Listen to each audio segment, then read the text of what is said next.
Welcome to today's edition of Mental Health Matters. Today we're going to be talking about obstacles. I have Cortez Alexander on the show, and he's going to share his experience of how he overcome obstacles. Get you something to drink, get you a snack, and come on back. Good morning, nephew. How you doing, man? Good morning. Good morning. It's good to be back. This is my second time around, so yeah, I'm Yeah, excited to get things started. yeah. So how's your day going so far? Because I know you had some things to do today, but you kind of took the time out to help a brother out. So. So far so good. So far so good. My house can wait. I'm in the process of rebuilding it, so I could put a couple hours off, so it's no problem. Okay. So what are you actually doing to your house? So it gas flooded, and Oh, basically what I'm doing is just triple checking the contractors and their quotes, and just showing up at the house and making sure that my neighbors see me because they watch my house all the time. So I like to yeah. check in and let them know, hey, I'm here. Yeah. But also like get some supplies and things that I wanted to get that Yeah. I've been putting off, like, oh yeah, I'll wait and wait and wait, but I don't want to lose the summer, so I got Yeah. to get to it sooner rather than later. So like when you say your house flooded, is it flooding in different areas or just what? Oh, so I would say so it's a two-level home. So the first level and the second level have been ruined by the flood, and then the basement has also been not as bad, but kind of bad. So the first floor doesn't have any walls. The basement doesn't have any walls, but Okay. the second floor does. Okay. So yeah, that's been a fun time. Okay. And when you look for folks like contractors or whatever to help you or to hire them, do you get like multiple quotes or you just Well, for me, I get multiple quotes. I good? always ask about their license numbers. Good. Um, I I always ask for a warranty, primarily Yeah. because I'm like, if I'm gonna pay some money, I want to kind of compare and contrast and see who's offering what warranty and what time, that for how Yeah. long rather. And I put them all in a spreadsheet. I put the Okay. contact person, the business name, their warranty for how long it is, and the price. So Good. and then I take some time while they're visiting the house to try to get a feel for who would I actually like to work with. And Mhm. I kind of think like, okay, I don't always necessarily want to go with the cheapest contractor, but those who I'm like, I think I can get a really good impression. They have, a reputable website, reputable business, and they have testimonials, and while some of my neighbors may not have worked with them, I always look at that license number like, okay, I have somebody I can kind of some sort of entity that kind of has vetted them already and have Yeah. some way to get in contact with them in case I'm never able to. So it's that sort of thing. So it's a process, but I don't rush myself finding a contractor because I'm like, this is my home and you're doing work on Right. my home, so I'll Right. take the extra time to get to know them and vet them accordingly. So That's that's smart. that's that's how I do it. Yeah. No, that's smart. Now, I'm just curious about how you navigate that process. So, okay. So we're going to be talking about obstacles. We're going to kind of get back on track. So I kind of wrote down some brief definition of obstacle, then we're just going to jump into it. So an obstacle is pretty much something that blocks or hinder a person's progress. Okay. It can be a physical barrier or a mental barrier. Uh, Obstacle can be abstract, like fears and doubt, of course. And they can arise in various contexts, like including personal goals or projects. And so identifying obstacles are the first step in finding a solution, which I think is very true and interesting. So I know you, matter of fact, let's start off, talk a little bit about what you do in your profession, because I think this is gonna Mhm. all tie in for sure. Yeah, yeah. So I like to consider myself a jack of all trades, but my current role is I work on exchange programs sponsored by the State Department, Mhm. and my particular job is to do all of the visa paperwork and create what we call the interview process to get young people to apply to our program and then figure out a way to get them their visas from wherever countries they're coming from over to the U.S. for the summer. Wow. And normally, how long is that process for them to get a visa and to come over here to America? So the whole entire program and the process takes an entire year. So Um, typically we open up our application process in October, November, so in the fall, and then we always give them time to apply. And once they apply, then the challenge begins because I have to figure out, okay, we have thousands of people apply. Last year we had about 2,900 to 3,000 people apply to our programs. And then my Wow. job is to get every application has to get reviewed. So Wow. then that's about a month of just reviewing application, reading applications.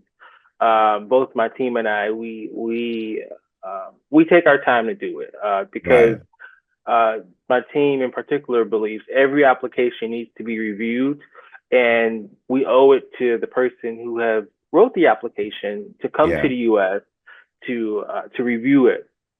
And so that's what I do, and that takes a quite amount of time.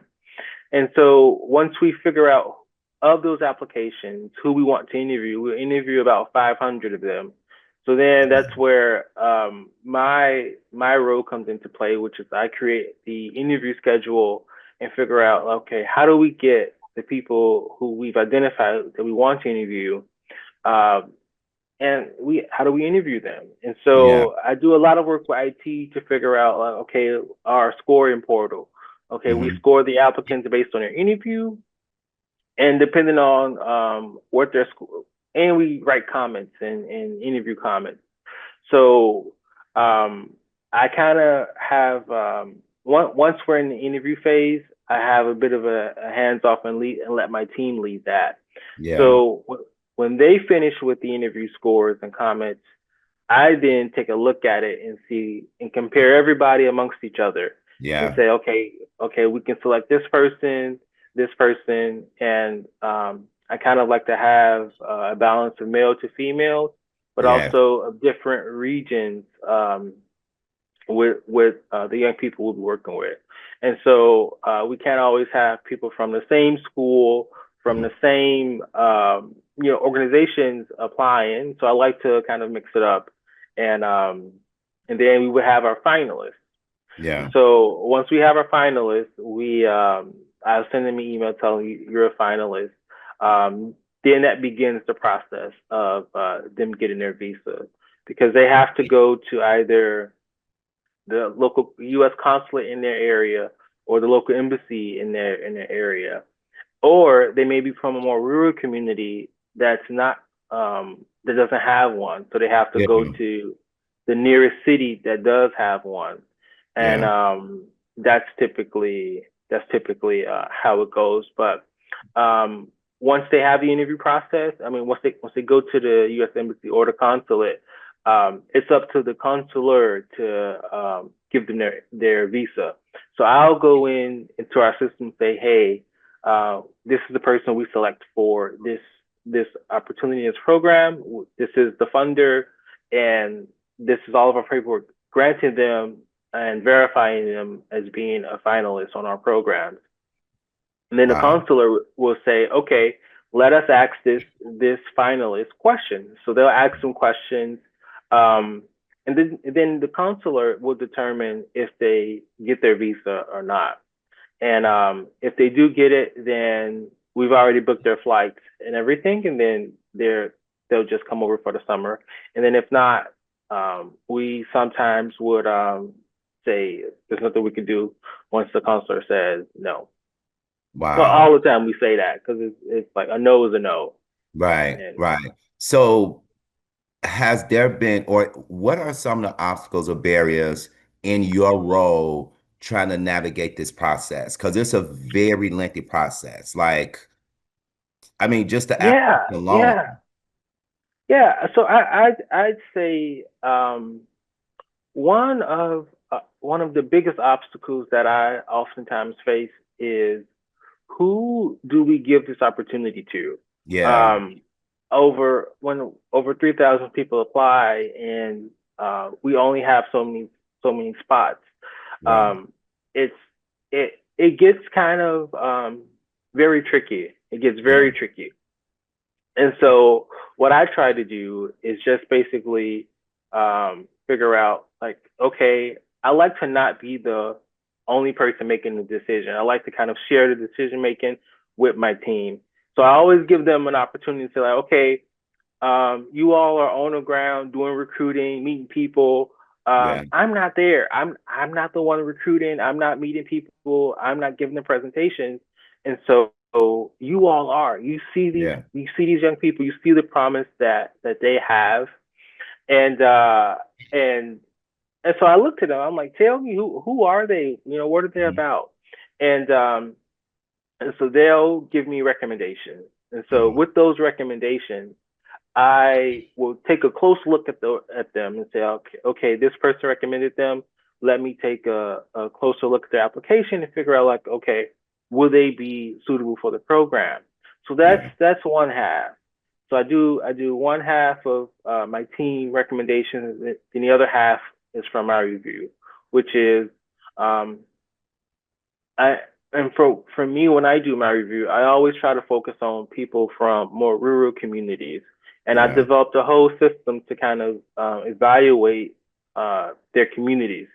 And so, for example, oftentimes people help us review. We have my team, and then my volunteer application reviewers. And so Yeah. these are people typically who have worked with us, and oftentimes they may say, Cortez, I don't know where this candidate is from, so I can't um, you know review their application properly. So that was an obstacle because I'm like, we have people who are volunteering their time and saying, Yeah. hey, um, I want to do the best job I can do, but I can't do it without this essential information, which is Yeah. knowing where the applicant is coming from. So what I did was I worked with IT to develop a system of indicators to put on their application to say if they're from either a high need area, a medium need area, or a low need area. And so what that means is that if they're from a high need area, they're from an area with less resources. And if they're Yes. from a low need area, they're most likely from a city. Yeah. And typically cities have more opportunities. And so, okay, there's a program here, here, here, or here. There's more resources in the city. Whereas in more rural communities, that's not necessarily. There may just be this one opportunity, Yeah. and they've applied for it. And with those sorts of applications, I always try to train the reviewers to say, hey, um, let's look at them. Let's look at the applications with a lighter view. Let's not be so critical. Let's not let's also understand that because the program is in English, so let's understand that people have different levels of access to English opportunities Yeah. and educational opportunities to learn English. So let's take it with a grain of salt, but also let's give them and ask yourself, does this person deserve an opportunity to interview? And then if the answer is yes, they do, put them forward toward an interview, and I'll figure out who gets to actually go to the interview. But I need the information. Wow. I need the information. I need the reviewers and my team to tell me that that's what they need. And so it's a lot of Wow. talking to people and figuring out like, okay, what do you need from me? Because my job is Yeah. to figure out who gets to come here. So I want to make Right. it as easy as possible for you, as easy as possible Okay. for you to review, for you to send recommendations, for you to just let me know anything. And so oftentimes I have just office hours where people can just pop on Zoom and just say, hey, I got a question. No problem. You can ask Yeah. me any question you want. We take a close look at an application that you may be confused about, or and that's happened before. Our reviewers have said, "Can we take a look at this one application?" And so I'll pull it up on my end and say, "Okay, let's look through these pieces of the application that you may have questions about or that may be confusing to you." Mm. So that's a big one. And then one of the other obstacles that I'd say is while we're on program, like in the summertime when they're actually here in the U.S., we oftentimes have youth from countries that are from conflict regions, and so there's a lot of I want to say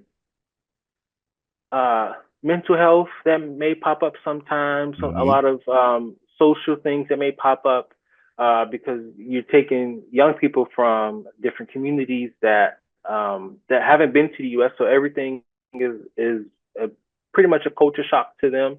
Right. And so with my team and I, we meet every day, and we're like, okay, let's figure out how do we best support this young person while they're on program.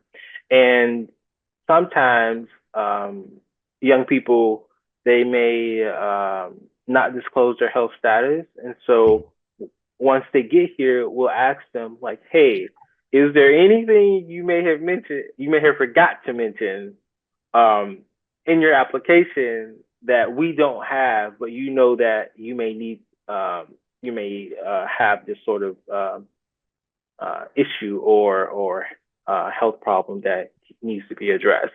And Yeah. sometimes people we have just a one-on-one with them. So with everybody who gets to come over, we have a one-on-one and ask them about their health conditions.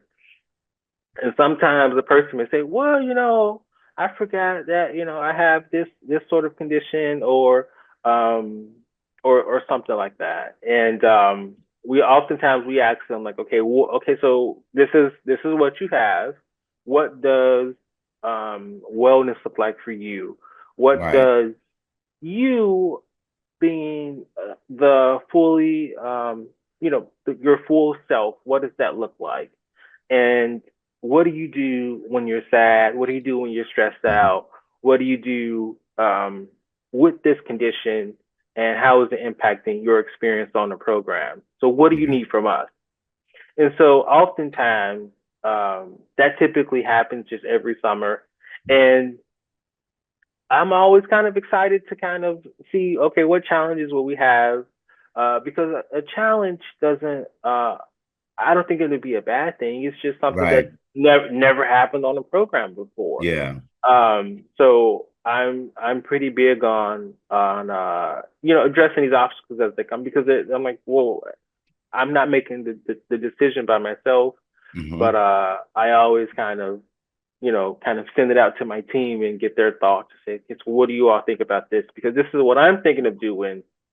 Um, but what do you all think? Hmm. And they have some thoughts. They have some thoughts because I may not Yeah. have considered something, or they have a better cultural context that I don't have. So I'll look to them to provide some insight to me to help me make a a better decision. Yeah.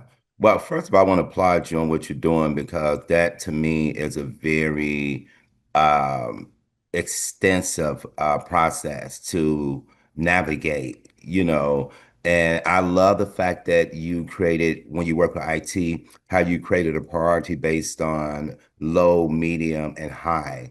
And we'd have never thought to do something like that. And so you could make a decision on who you feel would be a better fit or want to give an opportunity for this program based on the resources and things like that in their community. So that's a lot, which is to me is a good thing.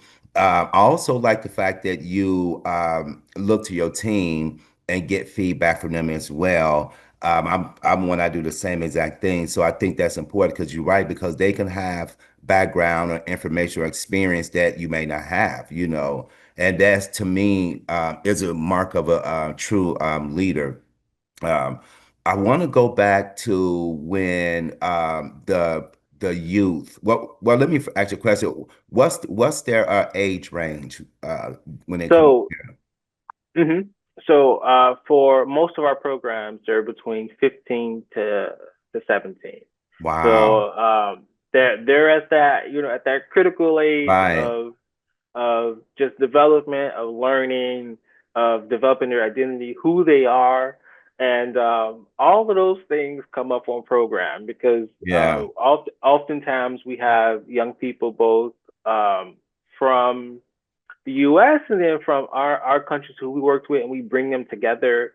Other times we just have youth from different areas of their country and who Yeah. have never interacted with each other, and say Yeah. like, okay, here we go. We're in this particular we're in this space ready to learn about each other, and so yeah, so they're at a critical age to kind of learn about themselves and each other. So 15 to 17. And then one Yeah. of our programs is for university students. So that's typically 18 to 24. You got your hand in that program too? Mm-hmm. Interesting. Yep. And Yep. so it's the same process, but a different age. Yes. Yes. And for university students, I'm a bit more critical of them because I'm like, Yeah. all right, what have you done, and why are you applying to this program? I expect a, a higher quality application from Hmm. them, and and and so part of the program is that when they return home, they implement a community service project. Hmm. And then I always take a look at the applications to see which ones are talking about the community service project. And oftentimes there may be some who use their applications from last year. Hmm. And so I'll just take a look and gander to the application from last year. I'm like, is this the same application? So you've learned Yeah. nothing since last year. So that may help color their admissions decision as well. So yeah, it's a thing. So yeah, I do have my hand involved in that as Yeah. well. That's good. So when the exchange student come over here to America, do they have like people assigned to them like a mentor, a guide, or Hmm. like Hmm. specifically Hmm. assigned to those individuals to make sure that they have a warm and welcome stay while they're here? Yeah, yeah. Part of what we do is that we're with them all the time. So from Okay. the moment they land in the U.S., they're usually with somebody on the program. So either that's our leaders or program officers who are on the ground managing all the logistics, or the leaders Um, who will be with them every day and teaching them different skills and leadership and how to develop action plans and implement them in their communities. And then they do site visits also, so they'll go to a different host community to see what does life in the United States look like. What okay. is a typical American family? That's it for this edition of Mental Health Matters.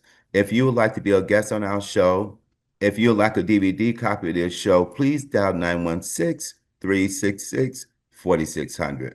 Thank you.